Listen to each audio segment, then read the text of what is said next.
यहां प्रभु यही संकेत करना चाह रहे हैं कि मेरी होकर तुम भयभीत क्यों होती हो? तुम्हें संसार की विषम अग्नि में ही क्यों ना डाल दिया जाए? होलिका प्रहलाद को लेकर बैठ गई, उसको ब्रह्मा का वरदान है कि महाभयंकर अग्नि भी होलिका को नहीं जला सकता। पर भाई अपना मान टले टल जाए, और भक्त का मान न टलते देखा। कोई पूछे, ठाकुर जी से पूछे, ब्रह्मा जी का वरदान कैसे झूठा हो गया? हो गया भाई, वो किसी को भी झूठा सच्चा कर देंगे। पर चतुर दिशा कीनो बल अपनो, सिर ऊपर कर तार्यो, कृपा कटाक्ष अवलोकन कीनो, दास को दुख बिदार्यो, दास को दुख बिदार्यो। प्रभु का होकर ठाकुर जी कहने लगे, अरे अभी तो कह रही हो कि रमैया मैं थारी छूं, यदि मेरी हो फिर भयभीत क्यों होती हो?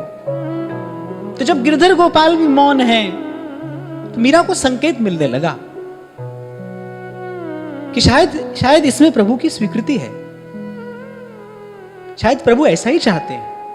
और जैसा मैंने कहा ना, स्वाभाविक है, मन में अनेक प्रकार के भाव उठ रहे हैं, कभी अनुकूल कभी प्रतिकूल। कभी मन कहता है कि शायद मैं योग्य ही नहीं हूं, अभी मुझ में ऐसी योग्यता नहीं है। कभी मन क्या कहता है, कभी मन क्या कहता है। और बस अभी ये द्वंद्व, ये संग्राम भीतर चल ही रहा है। और बस ऐसे ही अपने गिरधर गोपाल का, उनके चरणों का विचार करते करते, अब तो ना भूख का समय है ना निद्रा का, ऐसी थोड़ी देर के लिए आंख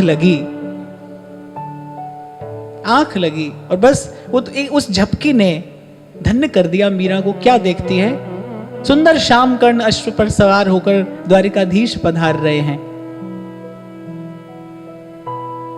अति सुंदर अमूल्य रत्नों से जटित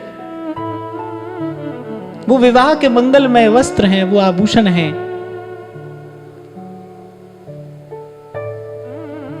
प्रभु ने चूनर ओढ़ाई है, प्रभु ने मस्तक पर सौभाग्य का तिलक किया है, प्रभु ने अपने कर कमल में मीरा का कर कमल थामा है।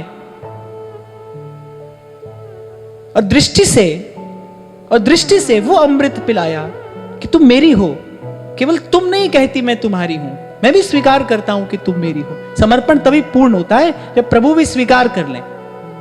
आपने कोई वस्तु प्रभु को निवेदन की, कुछ दिन पहले हमने चर्चा की थी ना, एक होता है स्वीकार करना, एक होता है अंगीकार करना। आपने वस्तु दी, प्रभु के निकट रखी है, स्वीकार हो गई, और प्रभु उसको धारण कर ले तो अंगीकार हो गई। श्री ठाकुर जी ने अंगीकार कर लिया। मानो उस दृष्टि से श्री ठाकुर जी ने मीरा जी को संकेत कर दिया कि मैं तुम्हें अंगीकार किया है, तुम मेरी ही हो।